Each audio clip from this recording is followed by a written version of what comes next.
Hello there. The Scottish National Party has threatened to carry out another independence referendum and has challenged the UK government to a court battle over it.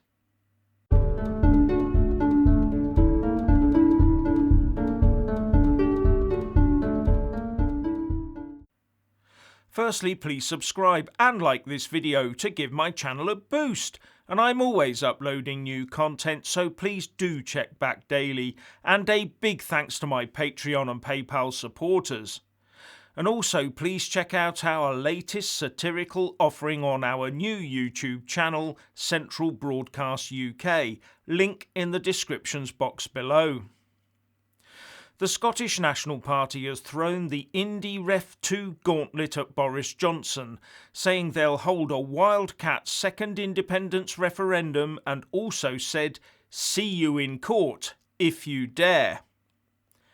Now, there is already a court case going through the Edinburgh Court of Session under Lady Carmichael to argue whether or not the SNP can get on with another referendum without the say-so of Westminster.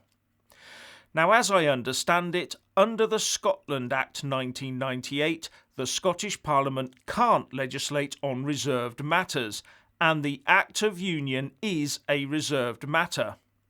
Therefore, the Court of Session should, I say should, rule against the SNP having the authority to hold an Indy Ref 2.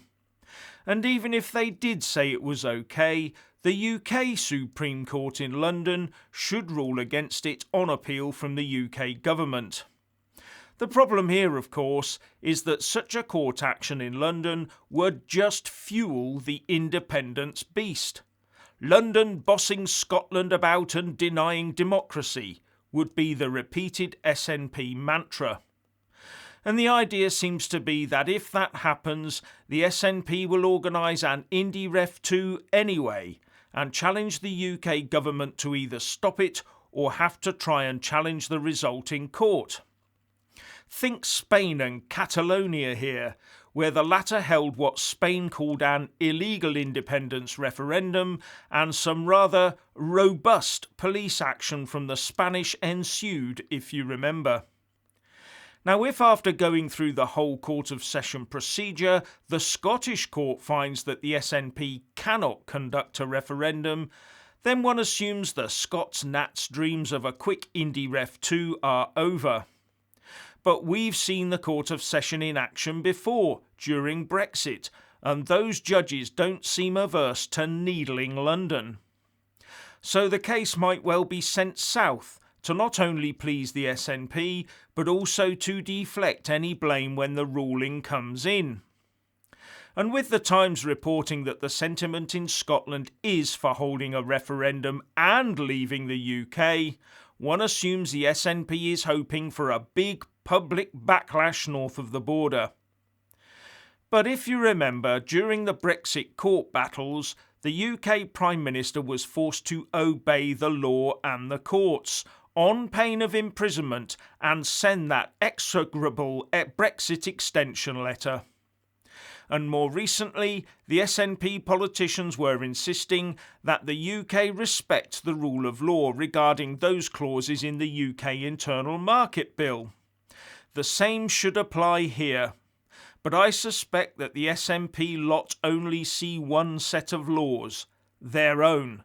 And if that's the case, the people of Scotland should be very afraid, especially when looking at this spat between Alex Salmond and Nicola Sturgeon. Now, the SNP might be forced to investigate this idea of conducting a Wildcat Indy Ref 2 off their own bat. But how exactly would that work? First, they'd need to pass a law in the Scottish Parliament, but that could be legally challenged by the unionist elements in Scotland through the Court of Session, then to the Supreme Court. But during the process, leading up to a referendum, the SNP would need to decide on such things as the question to be asked. And here is where the UK Electoral Commission would normally step in to vet that question for impartiality.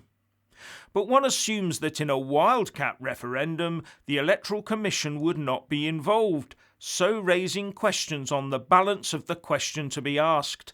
That could be legally challengeable as well. Then there's the question of official referendum campaign groups and how much they're able to spend. If the Unionists refuse to engage, where would that leave the validity of such an exercise? And once again, the Electoral Commission rules the roost here where official referenda are concerned. And there is also the question of whether all local Scottish council would play ball with what some would see as an illegal referendum, if it was ruled so by the Supreme Court. Further, not only would the SNP decisions taken to run the referendum be ultra vires, that is, beyond their powers, so would any decision taken to spend money on the referendum. One imagines that could leave politicians and officials open to personal liability of costs incurred, and the last one in 2014 cost about 13 million quid. Now, during the Brexit campaign, the SNP were insistent that if any one of the 4 regions of the UK voted against Brexit, the whole UK must remain inside the EU. Will they be applying the same thinking when going through an Indy Ref 2? Let's take a quick look back at the 2014 so-called once-in-a-generation Indy Ref 1. The result was 55% no to 45% yes on an 85% turnout, which the BBC at the time called an unprecedented proportion in recent decades. In that referendum, the Orkneys voted by 67.2% to reject independence, and the Scottish Borders and Dumfries and Galloway also voted heavily to stay in the UK. If those regions of Scotland still voted against independence in an Indy Ref 2, would the SNP cave in, even if the overall vote was narrowly for leaving the Union? I would bet no.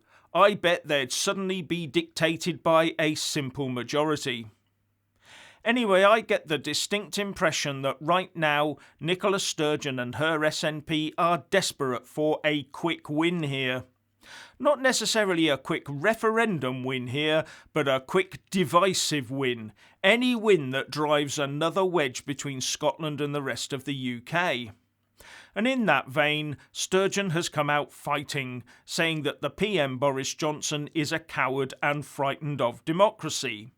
And the Mail reports that jubilant SNP MPs say they wanted to focus on undermining the Union, even though all sides made clear the 2014 vote would settle the issue for a generation. With SNP MP Douglas Chapman tweeting in response to the Times article, "What we've all known for a while, now's the day and now's the hour. Ramp up. Focus on undermining the Union further, not undermining each other." Now, in the face of this sort of rhetoric, the UK government normally shrugs and promises more devolution. Then there's talk of something called Devo Max, whatever that is. And that's usually followed by promises to further break up England into little regions, so as to reduce its overall disproportionate impact on Scotland, Northern Ireland and Wales. But these sorts of policies, as well as pledging to level up the UK and also spending billions across the UK to sort out this pandemic, have failed to stem the march of nationalism in the UK, especially Scots nationalism. Even though in the recent panel-based poll, 44% of respondents said that independence would leave the Scots worse off, with only 22% saying they would be better off. I keep saying it, the battle between the Unionists and the Nationalists in the UK is the next big one. Anyway, if you want to hear more from me, please don't forget to subscribe and also press that little bell, or you won't get any notifications. And if you want to see more of me, buy a mug with my mug on it by following the link in the descriptions box below and support me on Patreon or PayPal. So what do you think about all of this? Please share and comment, and thank you for watching.